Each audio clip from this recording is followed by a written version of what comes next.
اعوذ باللہ من الشیطان الرجیم بسم اللہ الرحمن الرحیم۔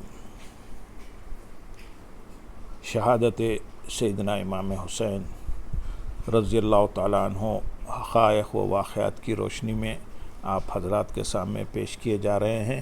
پچھلی نشست میں ہم نے بیان کیا کہ حضرت علی اکبر شہید ہو گئے، ان کے بعد حضرت امام قاسم بن حسن رضی اللہ تعالیٰ عنہ بھی شہید ہو گئے۔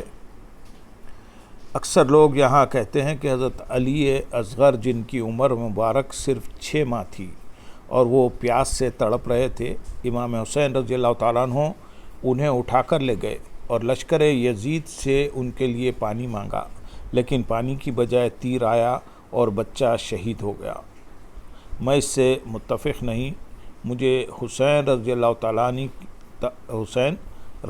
تعالیٰ عنہ کی غیرت اور حمیت اس بات پر یقین کرنے کی اجازت نہیں دیتی، کیونکہ وہ حسین رضی اللہ تعالیٰ عنہ جو اسلام کی خاطر، اہل بیت کی غیرت و حمیت کی خاطر سب کچھ لٹا رہے ہیں، وہ اس بچے کے لیے یزیدی بدبختوں سے پانی کی بھیک کس طرح مانگ سکتے ہیں؟ اگر پانی کی بھیک ہی مانگنا تھی تو پھر حسین رضی اللہ تعالیٰ عنہ کو ان سے خیرات طلب کرنے کی حاجت نہ تھی۔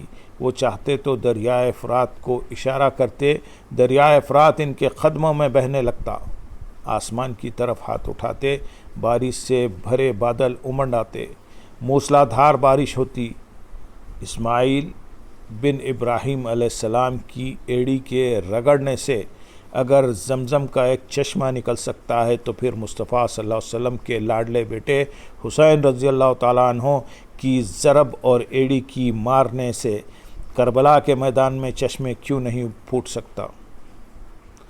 میرا تو یہ عقیدہ ہے کہ اگر وہ زمین پر پاؤں مارتے تو ایک چشمہ تو کیا ریگزار کربلا میں ہزاروں چشمے پھوٹ پڑتے۔ لیکن یہ میدان امتحان و آزمائش تھا۔ حسین رضی اللہ تعالیٰ عنہ تو ان مصائب و آلام میں صبر کر کے اپنے مولا کو راضی کر رہے تھے۔ اس کے نانا ان کو تک رہے تھے کہ میرا حسین رضی اللہ تعالیٰ عنہ جسے میں نے اپنے کندھے پر سوار کیا ہے۔ حضرت فاطمۃ الزہرا رضی اللہ تعالیٰ عنہ دیکھ رہی تھی کہ جس حسین رضی اللہ تعالیٰ عنہ کو میں نے اپنی چھاتی کا دودھ پلایا ہے، شیر خدا ملاحظہ فرما رہے تھے کہ جس رگ و ریشے میں میرا خون گردش کر رہا ہے، آج اس مقام صبر اور مقام استقامت پر اس کے قدم کہیں لڑکھڑائے تو نہیں ہے۔ حسین ابن علی رضی اللہ تعالیٰ عنہ اس حال میں صبر و رضا کا پیکر عتم بن کر عزم و ہمت کے ساتھ مسکراتے رہے۔ آخر جب امام حسین رضی اللہ تعالیٰ عنہ نے میدان میں آنے کا ارادہ کیا تو حضرت زین العابدین رضی اللہ تعالیٰ عنہ بیمار نکل آئے اور عرض کی، ابا جان، میرے اوپر تو ایسا ظلم نہ کیجئے کہ میرے ہوتے ہوئے آپ میدان میں جا رہے ہیں۔ میں بھی باقی بھائیوں کی طرح اپنے نانا جان کا دیدار کرنا چاہتا ہوں، میں بھی اپنی دادی جان کی بارگاہ میں جا کر سرخ روح ہونا چاہتا ہوں۔ اب شہادت کا جام پینا میری باری ہے۔ سیدنا امام حسین رضی اللہ تعالیٰ عنہ نے فرمایا، تو رہ جا کے خانواد رسول کا ہر چراغ گل ہو چکا ہے، ہر پھول مرجھا چکا ہے، اب میری نسل میں فقط تو ہی باقی رہ گیا ہے، مجھے تو شہید ہونا ہی ہے۔ اگر تو بھی شہید ہو گیا تو تیرے نانا کی نسل کہاں سے چلے گی؟ تو اپنے نانا کی نسل کی بقا کی خاطر زندہ رہے۔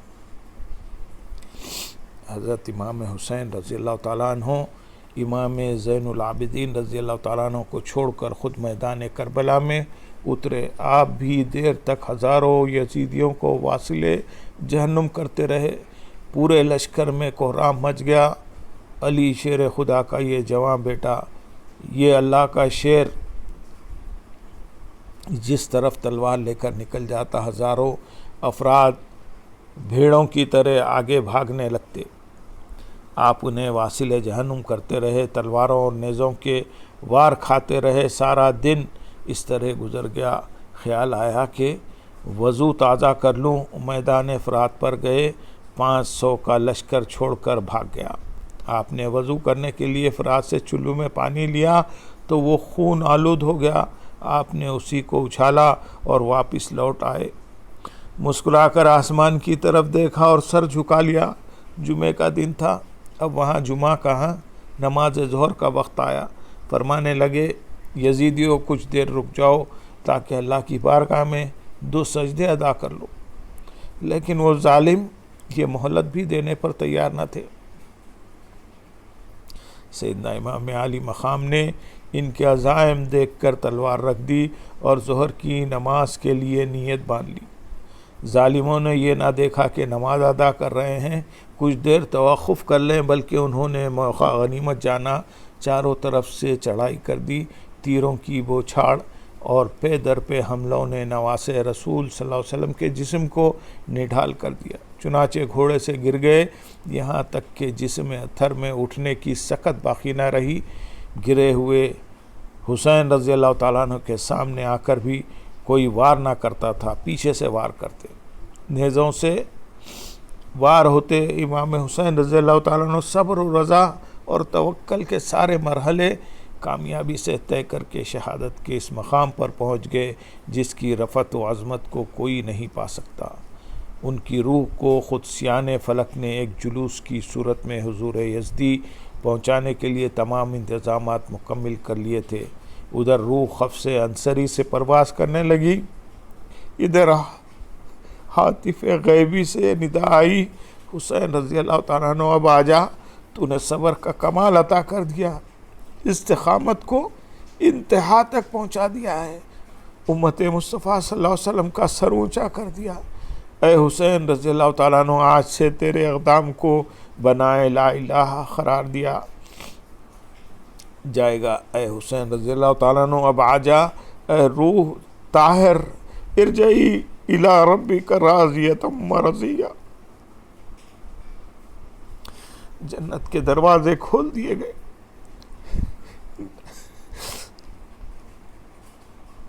نانا جان استقبال کے لیے کھڑے ہیں۔ اے حسین رضی اللہ تعالیٰ عنہ، تو نے میرا سر فخر سے بلند کر دیا ہے۔ حضرت سیدنا فاطمہ الزہرا رضی اللہ تعالیٰ عنہ بیٹے کو شاباشی دیتی ہے۔ علی شیر خدا رضی اللہ تعالیٰ عنہ بیٹے کو آفرین کہتے ہیں۔ امام علی مقام کی روح پاک اس طرح ہجوم ملائکہ میں اللہ کی بارگاہ میں باریاب ہوتی ہے اور عزت پاتی ہے۔ آپ کا سر تن سے جدا کر دیا جاتا ہے۔ ظالموں کے جذبہ انتقام کی پھر بھی تسکین نہیں ہوتی۔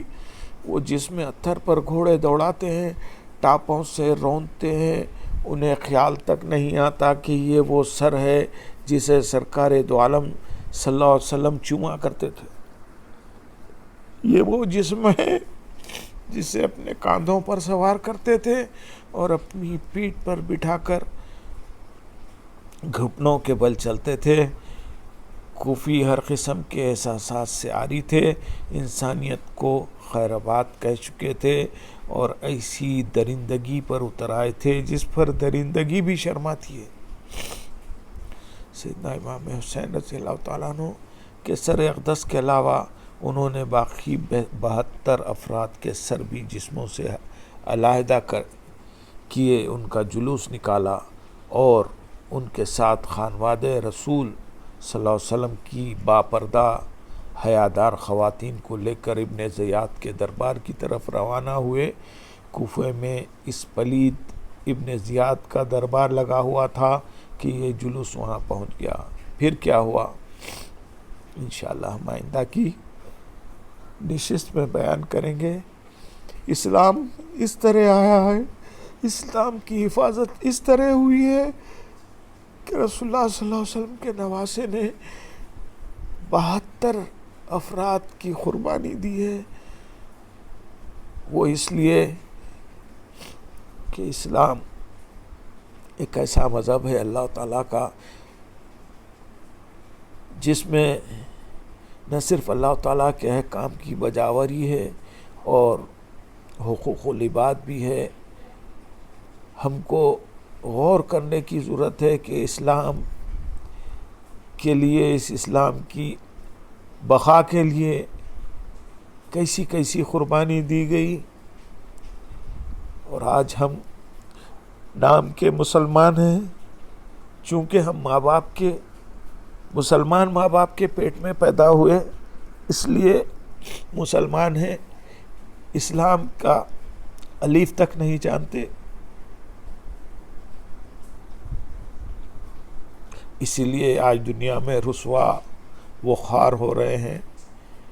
اللہ پاک تمام مسلمانوں کو اسلام کی حقیقت سے واقف کروائیے اور انہیں اس کی توفیق دیجیے کہ وہ اسلام کو سمجھیں اور آپ کے احکامات اور رسول اللہ صلی اللہ علیہ وسلم کے احکامات کی تعمیل اور ان کی پیروی کریں۔ وآخر دعوانا ان الحمدللہ رب العالمین۔ سبحان ربک رب العزت عما یصفون وسلام علی المرسلین والحمدللہ رب العالمین۔ السلام علیکم ورحمۃ اللہ وبرکاتہ۔